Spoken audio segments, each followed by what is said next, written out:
Nous vous regardions dans les yeux au fond de nos prunelles devenues translucides. Nous apercevions la chambre. Elle était tout en courbe, en surface lisse. La lumière qui venait des lucarnes s'y élargissait jusqu'à la splendeur. Les différentes parties de la maison communiquaient par des escaliers de pierre, de bois, de fer, les uns droits comme des échelles, les autres tout en courbe, lentes, certains pareils à des spirales. Nous les montions, les descendions. Nous avions l'impression de tourner sans fin sur nous-mêmes. Nous gisons dans le temps, nous sommes les princes de la nuit, nous ne connaissons ni joie ni peine. Nous sommes l'immortalité. Viendra l'heure où nous saurons que nous n'avons existé que pour nous désespérer d'avoir à jamais perdu la chambre. Une respiration lente, régulière, pénétrera en nous. Nous serons saisis par d'invisibles mains, vibrantes de battements sourds. La chambre s'élargira autour de nous. Nous saurons qu'il ne s'agit pas d'un rêve.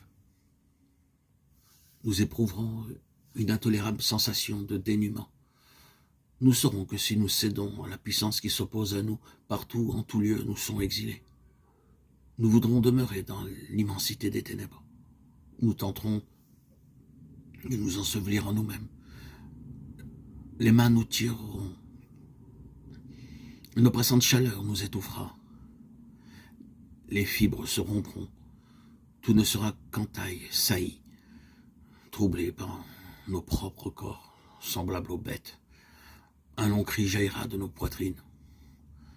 Des choses que nous pourrons identifier s'interposeront entre le souvenir que nous garderons de la chambre et des visages empreints d'émerveillement et de crainte. Pareil à un seul visage vu dans un jeu de miroir.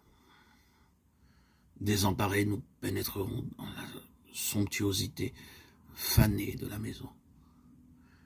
Et ma première morte, une pathétique joie d'exister, me déchire. J'éprouve une griserie semblable à celle, j'en ai la certitude d'éprouver dans la chambre. La maison était remplie de meubles, d'objets disparates. Ils étaient comme des êtres vivants, figés dans de surprenantes attitudes, et toutes saturées d'une odeur de fleurs fraîches. Durant le jour, ils étaient tout à la fois révélés et estompés par la lumière, et l'ombre qui venait du jardin. Le soir, à la lueur des lustres, des appliques murales, ils se déformaient, se profilaient sur les murs. La maison était sillonnée de couloirs, étroits, pareils à des souterrains.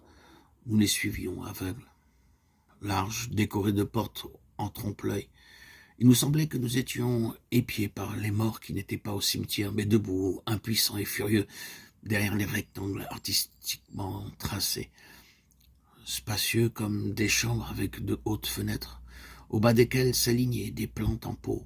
Versés, nous glissions sur leur parquet, eau paisible, en enfilade faiblement éclairée par des verrières obscurcies de feuilles mortes. Ils étaient entièrement recouverts de visages, incrustés dans le plancher, nous les foulions. Peints sur les cloisons de nos doigts, nous effleurions leurs lèvres, leurs yeux, leurs chevelures craquelées.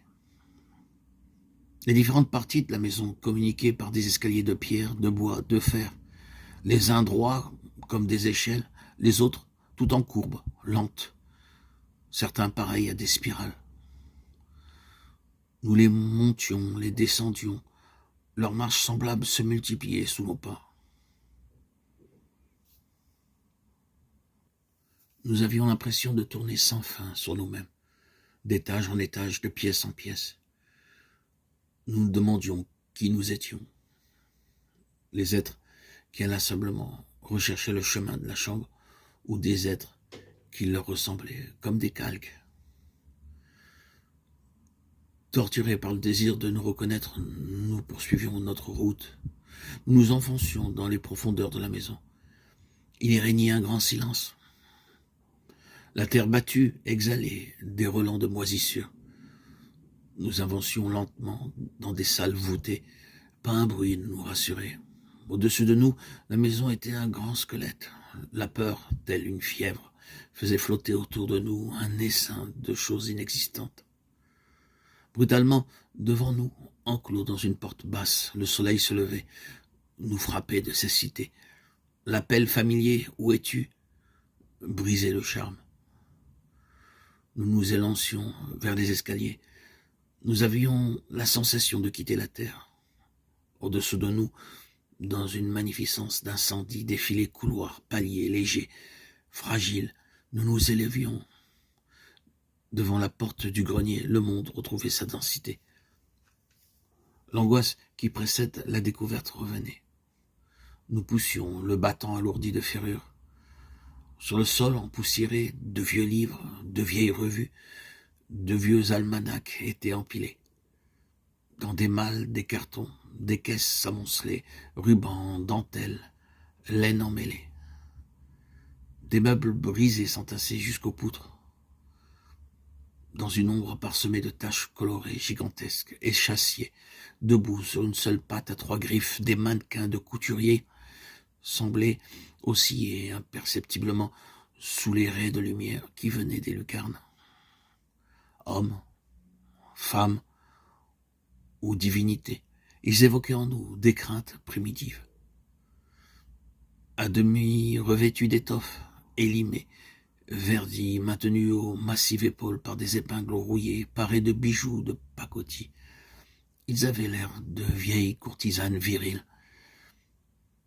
Nus, leur peau grisâtre, labourée de profondes coupures d'où s'échappaient des fils de crin.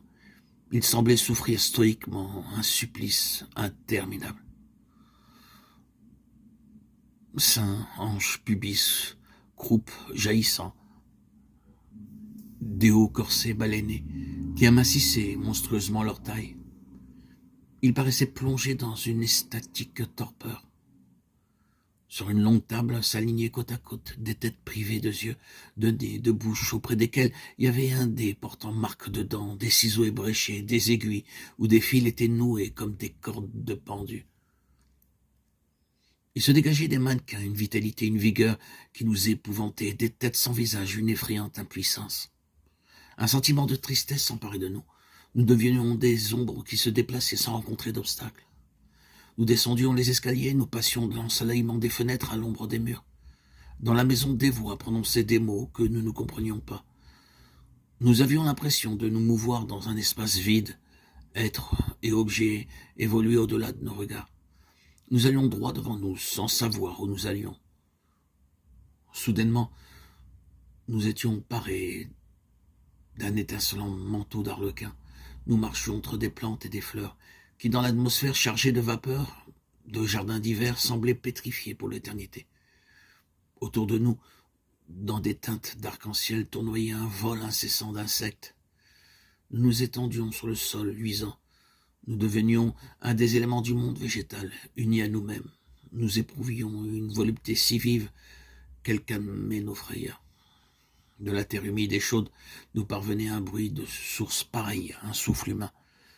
C'était comme si nous étions dans la chambre